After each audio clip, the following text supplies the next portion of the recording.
ئەوەل بەنێوی خدای بەخشندە و مهرەبان ئازیزان خۆشەویستان، ئەو ڕۆژێکە گەر خۆشە ڕێکەوتی نۆی هەفتی ساڵی 2020 ئێمە کۆڕەکی دۆستانەمان پێگەناوە دانیشتێک دانیشتون بۆ سازدانی هەنجی خنجیلانە بۆ هەردوو برای زەد عەزیزم کاکە شیڤانی بەلاشاوە و کاکە سۆرانی باداوان،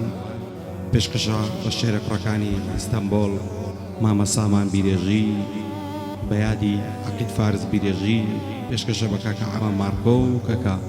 شوێنەوار شێروانی. مەدەوارم بەدڵی کاکە شیڤان و کاکە سۆرانی خۆشەویستت. ئەوە هەنگە دەڕازێتەوە بە دەست و پەنجەی ئۆڕەکژەن مامە زانیار کوردی، ئەرچی فیلم بەدارێکی دیگە سەرشانی کامێرەوان کاکە هەڵبەندمەندچی خۆشەویست بە هاوکاری کاکە ئیمدادی بە دەنجی براتان ئاماجی زیبا. شاد بێت.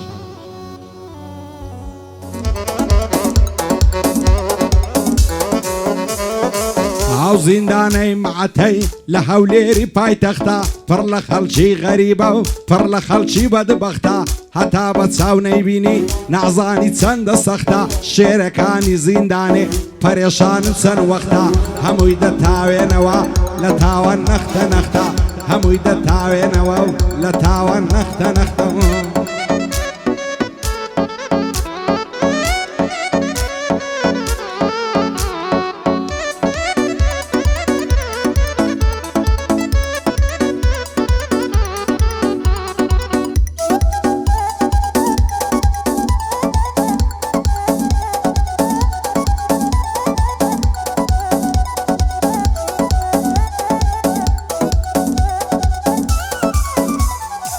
ئاو زیندانەی معەتەی لە نێو هەولێرێ دیارە، پڕ لە خەڵکی بەدبەختە، پڕ لە خەڵکی هەژارە، هەتا بە چاو نەیبینی نەعزانی چەندی ژوارە، ئەو زیندانە پڕیەتی لە عەسرەت و پەژارە، خوایە بۆ بەعزە کەسێ چەند سەختە ئەو ڕۆژگارە، ڕووبەڕووی ئینسانی مەرد زەمانە چەنین کارە، بەشی ئینسانی مەردە کۆت و بەنگ و سێدارە، هەڵۆکانی زیندانێ دانیشتووینە بێچارە، هەموومان تا مەزرۆینە ئازاد بکرێن دووبارە، ئیشەڵڵا ئازاد دەبن خوایە سەد جار هاوارە، بۆشی بۆی بەلاشاوەی دەمێنێ ئەو یادگارە، کاک سۆرانی بە عەداوەت نەمریا و شۆڕە سوارە، یادی سامان بیرێژی گەورەیە و گەورە دیارە، یادی سامان بیرێژی لە ناو ئیستانبۆڵ دیارە.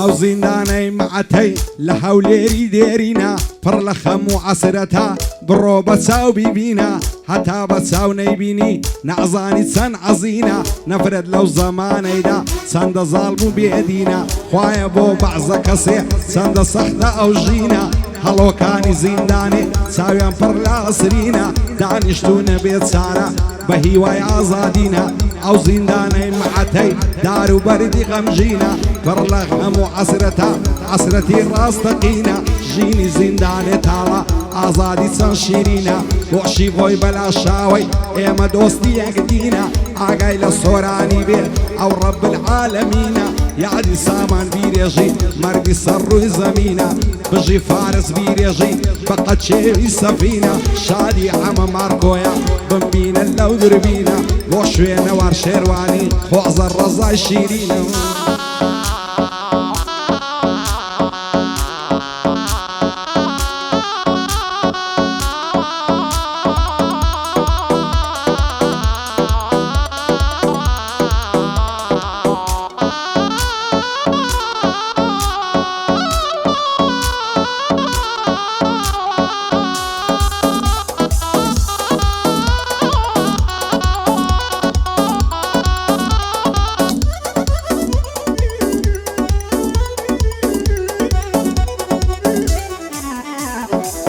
هەڵۆکانی زیندانێ دانیشتون بەغەمباری دڵتەنگ و پەرێشانن لە بەینی چوار دیواری چاوەڕێی ئازادینە ئازاد بن بە یەکجاری بە نەفرەت بی زەمانە چەند ڕسوا و شەرمەزاری ڕووبەڕووی ئینسانی مرد چەندە زاڵم و غەداری شێرەکانی زیندانێ غیرەتیان لێ دەباری لەو زیندانەی وەڕەزن ڕاتون بە ناچاری خەڵکی لەو زیندانەیدا دوورە لە کەس و کاری بۆ دووری ئازیزانیان خوێن لە زەرجیان دەباری گۆشی خۆی بەلا شاوەی دەمێنێ بە یادگاری لەگەڵ سۆرەی باداوە زەبتی کەن لە نەواری یادی مامە سامانی لە نێو ئیستەنبوڵ دیاری بژی فارس بیرێژی پێی دەکەم ئیفتیخاری شادی ئەمە مارکۆیە و لەگەڵ کاک شوێنەواری